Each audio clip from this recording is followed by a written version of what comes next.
Hello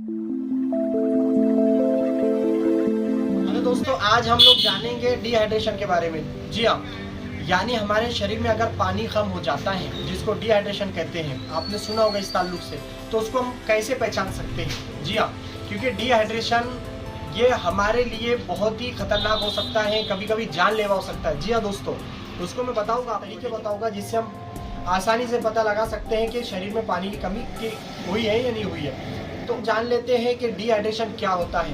दोस्तों, जिस तरह से हमारे बॉडी को विटामिन्स की ज़रूरत होती है, मिनरल्स की ज़रूरत होती है, न्यूट्रिशंस की ज़रूरत होती है, विटामिन जिसके बारे में हम लोग आपको बताते रहते हैं क्लिप बनाकर, जैसे कि विटामिन ए के बारे में हमने बताया था कि कितना इंपॉर्टेंट होता है उसका हमारे बॉडी के लिए। यानी विटामिन ए की कमी अगर होगी तो हमारे आंखों पे कितना यानी कि प्रॉब्लम होगा, कितना उसका परिणाम होगा। इसी तरह से दोस्तों विटामिन डी के बारे में मैंने आप लोगों को बताया था कि कितना इंपॉर्टेंट होता है विटामिन डी हमारी बॉडी के लिए। हमारे यानी यूँ समझ लीजिए जितने विटामिन है ना बॉडी में, उसमें सबसे ज़्यादा इंपॉर्टेंट विटामिन डी का है। विटामिन डी बहुत इंपॉर्टेंट है बॉडी के लिए। उसी तरह विटामिन सी, विटामिन ई और विटामिन के सब इंपॉर्टेंट है। इसी तरह से मिनरल्स है और बहुत सारी ऐसी चीज़ें जो हमारी बॉडी में रहना बहुत ज़रूरी है। तो उसी तरह से हमारे बॉडी में पानी, वाटर या हाइड्रेशन का पानी अगर कम हो जाता है हमारे बॉडी के अंदर तो बहुत सारी प्रॉब्लम आती है। वही चीज़ें मैं आपको बताऊंगा कि अगर पानी हमारे शरीर में कम हो जाता है यानी डिहाइड्रेशन, तो क्या क्या हो सकता है। दोस्तों, जनरली पानी कम हो जाना बहुत सारी वजह से हो सकता है, जैसे लूज मोशन है या कोई और मेडिकेशंस के इस्तेमाल से भी हो सकता है, या फिर कॉमनली हम देखते हैं यानी कि पानी की कमी जो है तो लूज मोशन में हो जाती है। और साथ ही गर्मियों के दिनों के अंदर हम देखते हैं कि जो सन स्ट्रोक हो जाता है या हीट स्ट्रोक हो जाता है, जिसके बारे में मैंने पूरी क्लिप बनाया हुआ है। आप उसको चाहते हो तो उसको देखना चाहते हो तो आप डिस्क्रिप्शन में मैं लिंक डालता हूँ, देख लेना। तो ऐसे वक्त में भी जो है तो पानी की कमी हो जाती है।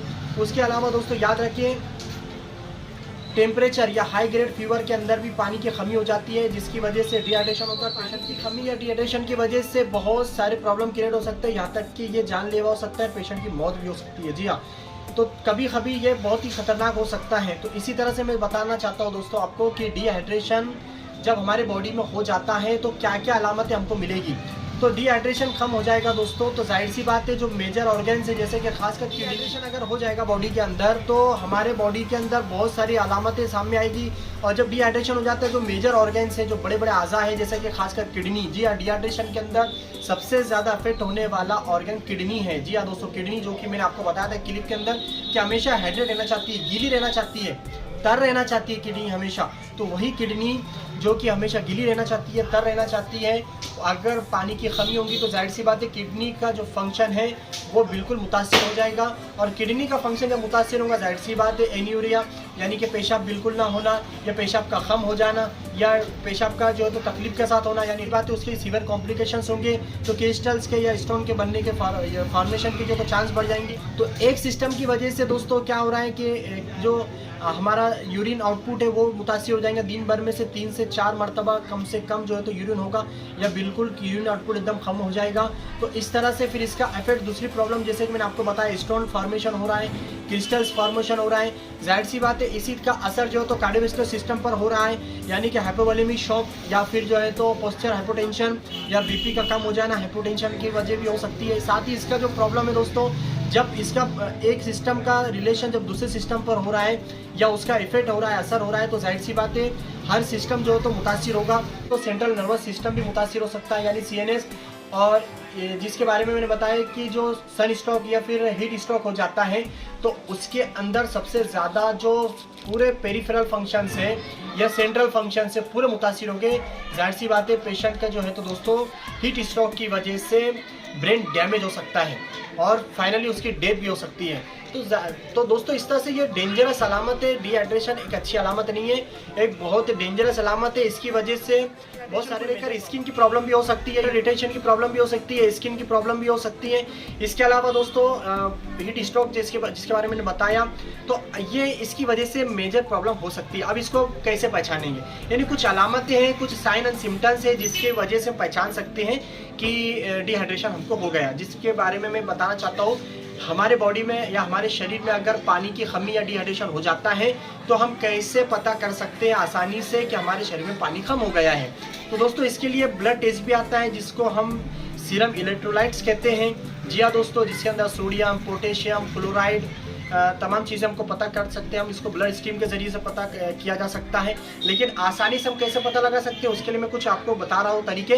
तो इसको बताने से पहले तो डिहाइड्रेशन की साइन एंड सिम्टम्स में मैं आपको बता दूं दोस्तों, इसके अंदर कॉमन चीज़ है चक्कर आना।